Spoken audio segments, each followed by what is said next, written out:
Can you give some general tips about practicing? Like how do you get your students to practice more efficiently?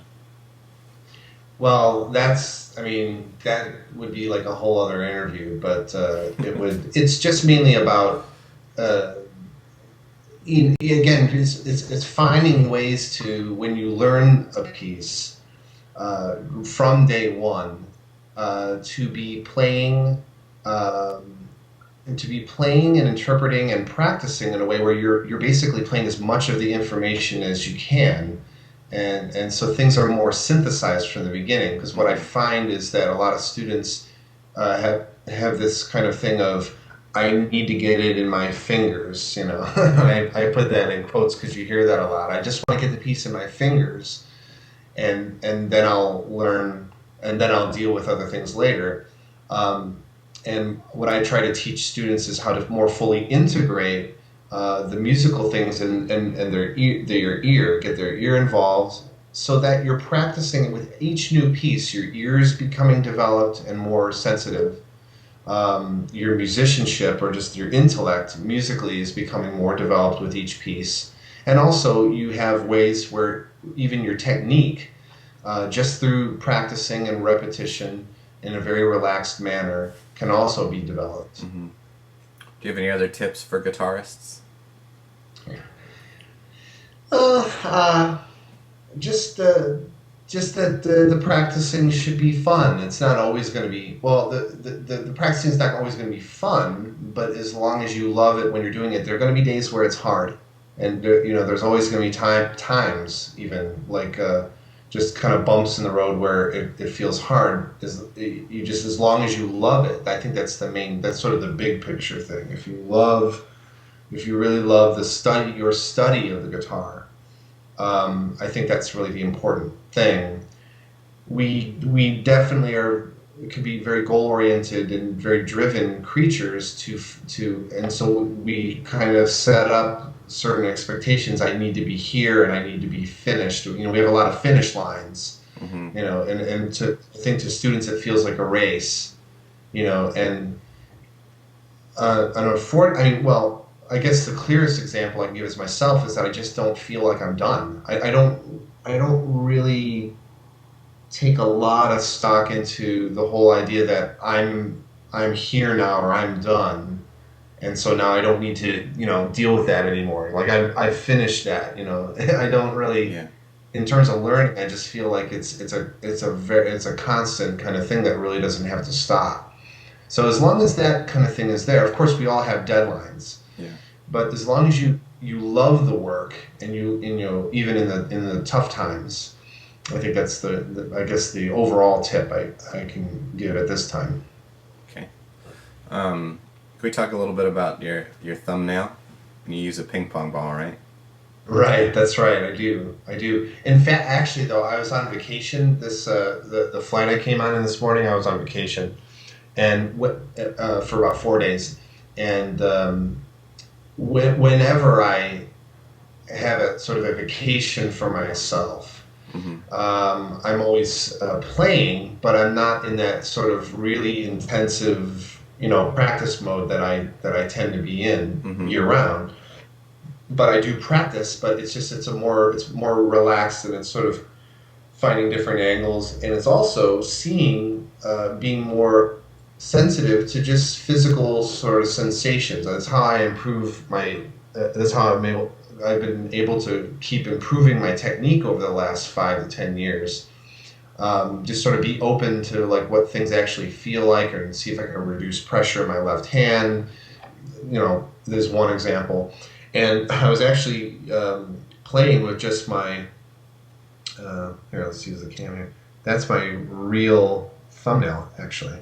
Um, normally, normally, as a lot of guitarists know, I'm using one of these. Oh, I'm so unskilled with this camera.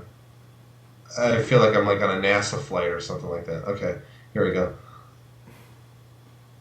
There we go. You can see this. I'm basically showing a half of a ping pong ball with a section cut out, and then that becomes like a piece like this, and then I use, of course, the crazy glue to affix it, and so for me, like the thing is, my thumb is very short Mm-hmm. in comparison to the rest of my finger. I have very long fingers, but a pretty short thumb. And I noticed I started discovering about 10 years ago that the longer my thumbnail was, of course, to a certain, not, after a certain while, I found when it was too long. But I started noticing that the longer my thumbnail was, the more balanced my golf swing was, if you will. I mean, I felt like I had a better mechanics, essentially.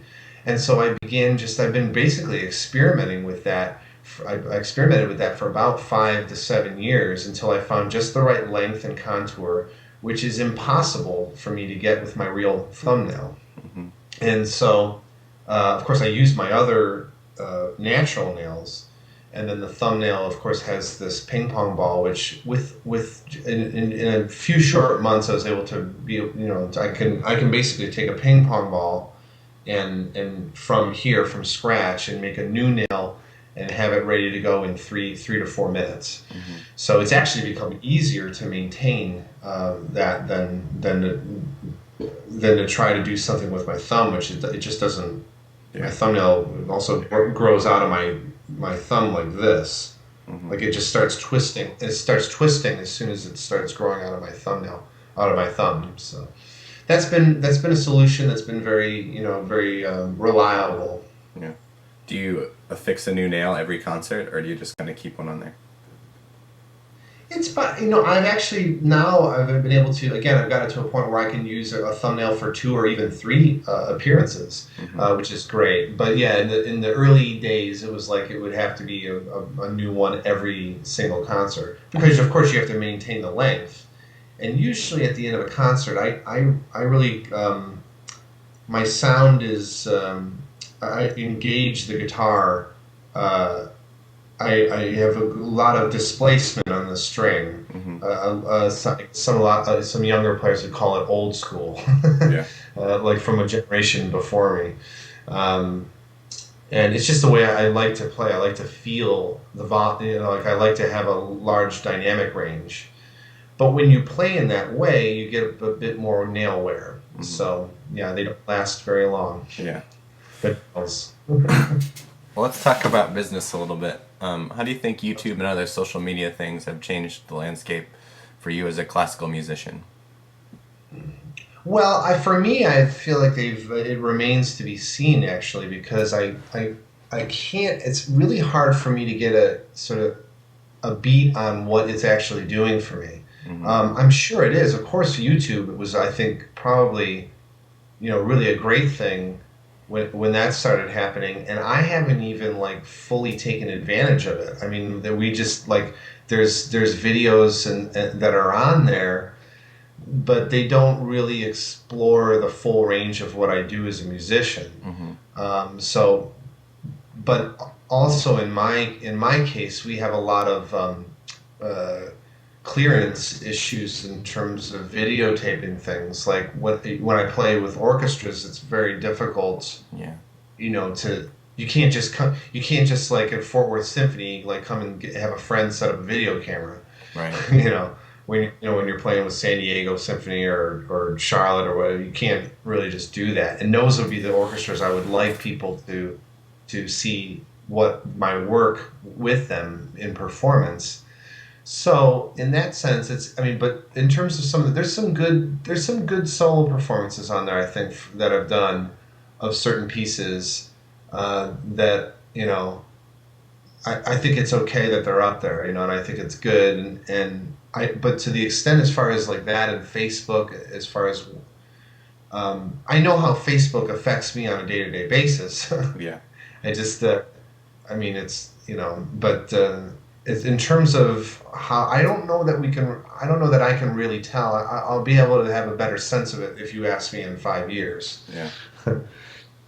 Because I was kind of already in the scene by that, or I was already kind of ensconced in classical music, Mm-hmm. in the mix, if you will, before YouTube and before Facebook even came out.